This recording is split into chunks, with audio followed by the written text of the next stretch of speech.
You're not a child anymore. So why are you still begging the world to clap for you? Let that sit for a moment. Because here's the truth.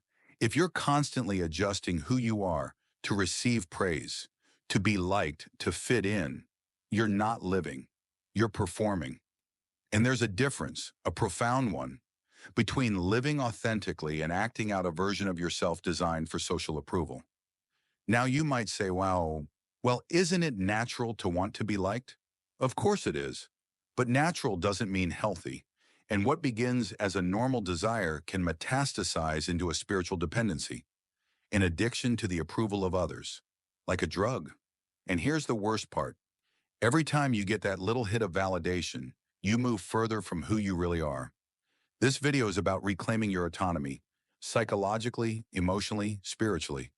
It's about facing the terrifying truth that your worth is not something other people can grant you. It's something you must assert for yourself through action, through integrity, and through the courageous act of standing alone when necessary. Because here's the paradox. The more you seek validation, the less of it you'll ever truly receive.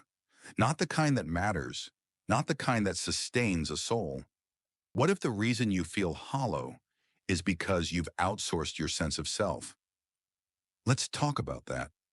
Let's define the disease before we prescribe a cure. The need for validation is a manifestation of something much deeper.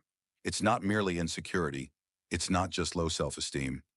No, it's the refusal, or perhaps the fear, of confronting your own chaos.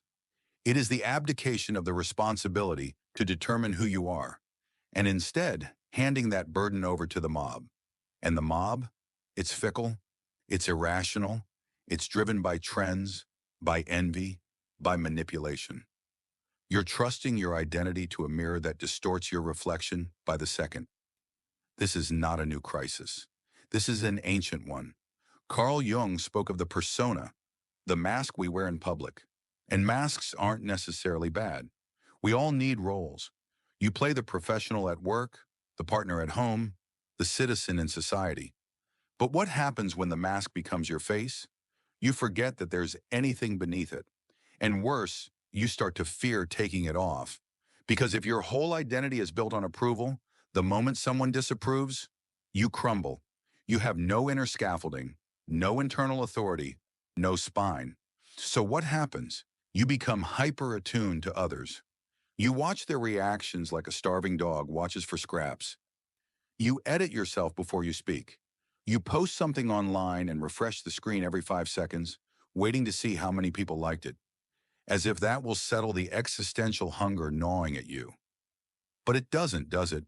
Because the hunger isn't for attention, it's for meaning. And here's where things turn dark.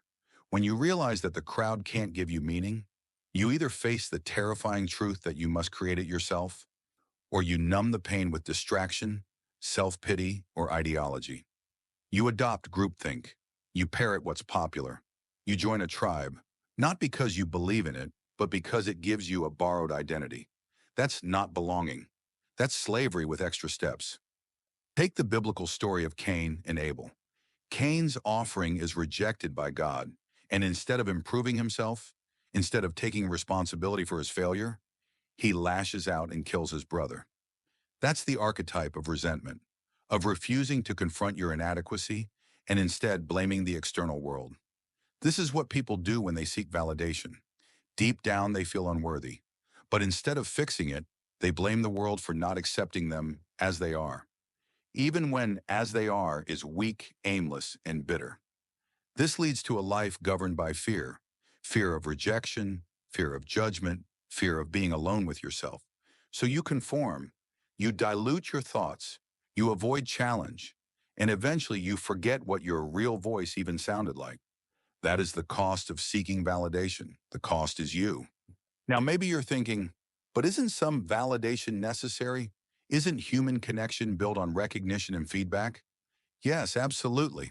But there's a critical distinction here. Validation as affirmation versus validation as identity.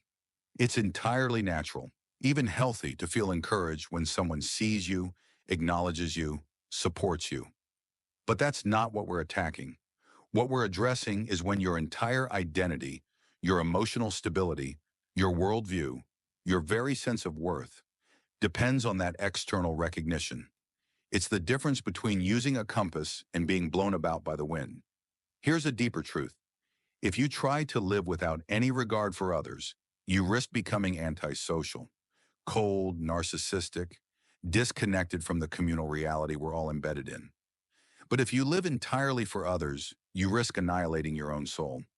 It's a false dichotomy, total independence versus total dependence.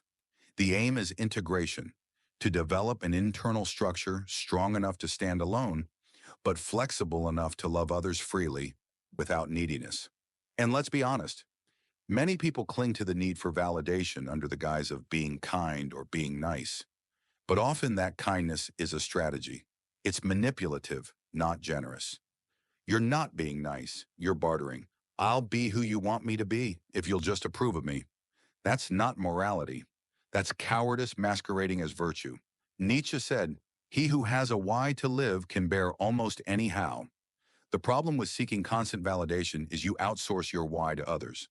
And the moment they withdraw it, you collapse.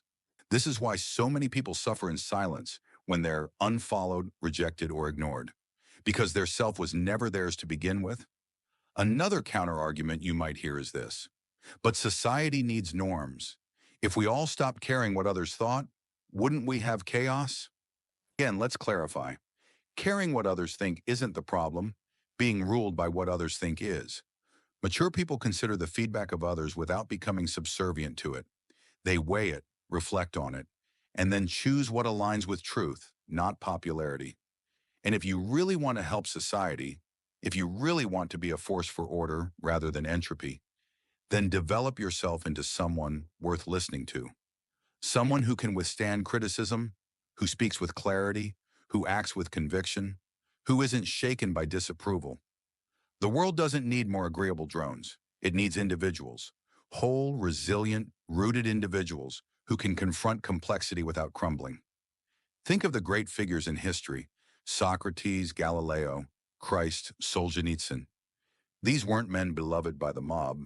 In fact, they were hated for daring to speak what was real. But they stood firm because they knew something the masses didn't. Truth is not a consensus. It's not a vote. It's something deeper, older, and far more demanding. You don't become free by being validated. You become free by becoming truthful. And the more truthful you are, the less approval you'll often receive. Because truth offends. So be it. That's the price of sovereignty, and it's worth it. So, what now? You've heard the ideas, the diagnosis, the cure, but none of it matters unless you act. Because self-respect is not an emotion, it's a practice. It's built, brick by brick, in the quiet moments when no one is watching. When it's easier to lie and you tell the truth anyway. When it's easier to scroll and you sit with your thoughts instead. When it's easier to conform and you choose integrity over applause. Do not wait for the world to permit you to be yourself. It never will. You don't need permission. You need responsibility. You need the weight of your own soul on your shoulders. That's what keeps you upright. That's what makes you walk like someone who matters, because you do matter. But only if you choose to. Start small. One honest conversation. One act of discipline. One refusal to betray your own values for the sake of fitting in. And then do it again. And again. And again. Until your sense of self is no longer up for negotiation. Because here's the final paradox. When you no longer need validation, that's when you'll receive the kind that counts. Not applause, not approval, but respect. From others, and more importantly, from yourself. You're not here to be liked. You're here to become someone worth becoming. So stop performing, stand up, speak clearly, live truthfully, and walk into the world as someone who doesn't beg to be seen, because you've already seen yourself. And that is enough.